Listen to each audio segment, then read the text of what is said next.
na pinamagatang mga suralin ng mga guro ay napapakita ng isang mahalagang bahagi ng nobela na tumatalakay sa mga karanasan at hapon ng mga guro sa Pilipinas noong panon ng mga Kastila. Sa kabanatang ito, ipinakilalang si Ginoong Noel Julian ang guro ng San Diego at kanyang mga pagsusumikap at pakikibaka sa kanyang tungkulin bilang tagapagturo.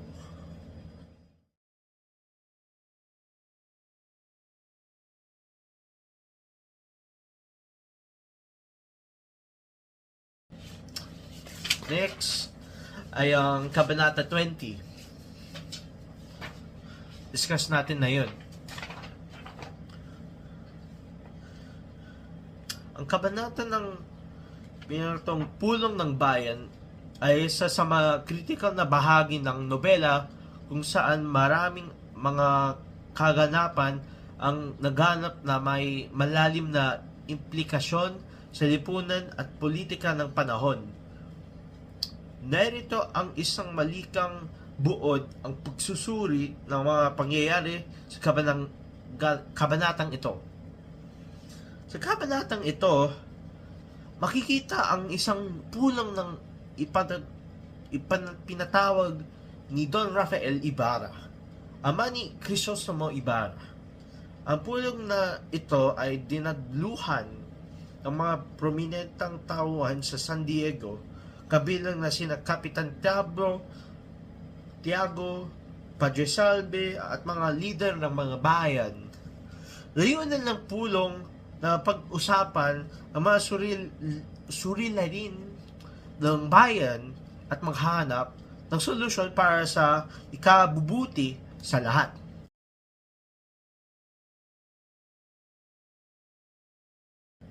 Ang pagpulong ay ginaganap sa simbahan, isang indikasyon na malaking impluwensya ng simbahan sa mga desisyon ng mga bayan.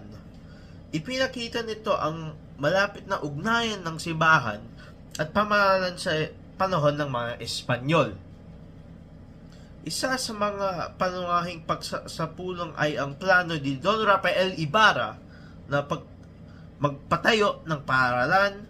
Ang hakbang na ito ay naglalayong bigyan ng magandang edukasyon ang mga kabanaan ng San Diego, na inaasang madudulot ng pag-unlad sa bayan.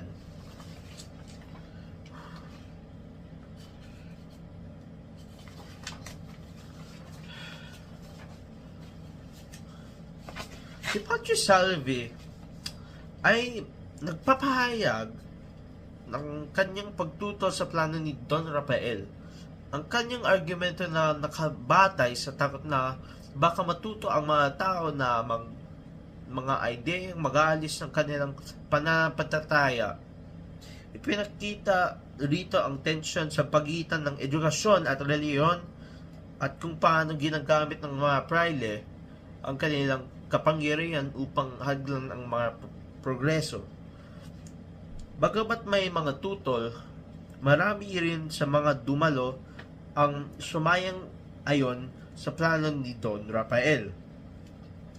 Ang kanilang pagsang-ayon ay nagpakita ng pagnanais ng mga tao na umunlad at magkaroon ng pagbabago sa kanilang bayan.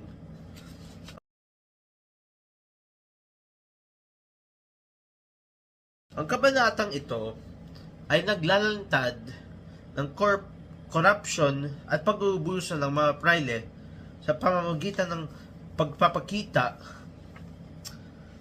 ng kanilang pagtutol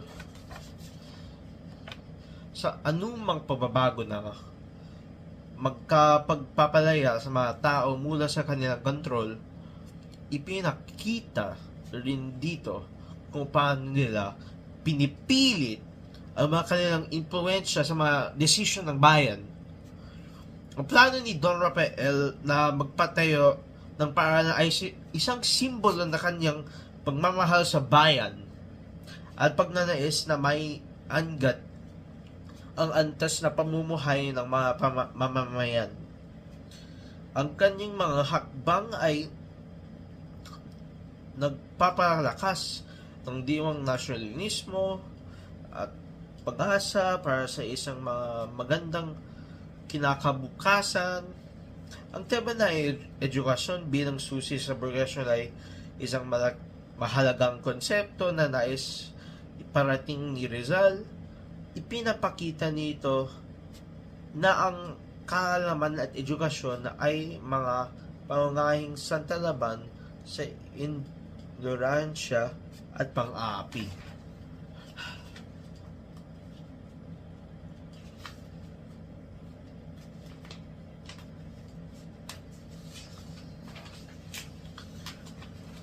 Ang impluwensya ng simbahan sa mga desisyon ng bayan ay isang critical na aspeto ng nobela.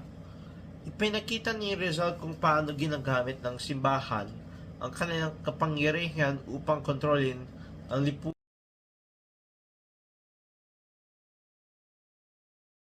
Conclusion, ang Kabanata 20, ito ay puno ng mga kaganapan at implikasyon na naglalatad sa mga isyu ng lipunan noong panahon ng mga Espanyol. Ang pulong na ito ay hindi lamang simple ng talakayan kundi isang simbolo ng laman sa pagitan ng pagbabago at tradisyon, edukasyon at ignoransya ay pag-asa at pag-aapi.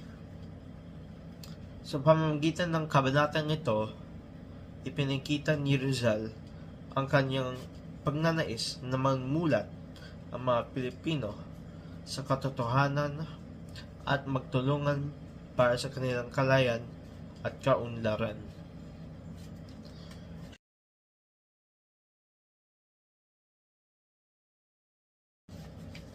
Yan na po ang tinakayan natin, Kabanata 19 and 20. Salamat sa inyo lahat na nagkikinig kayo dito.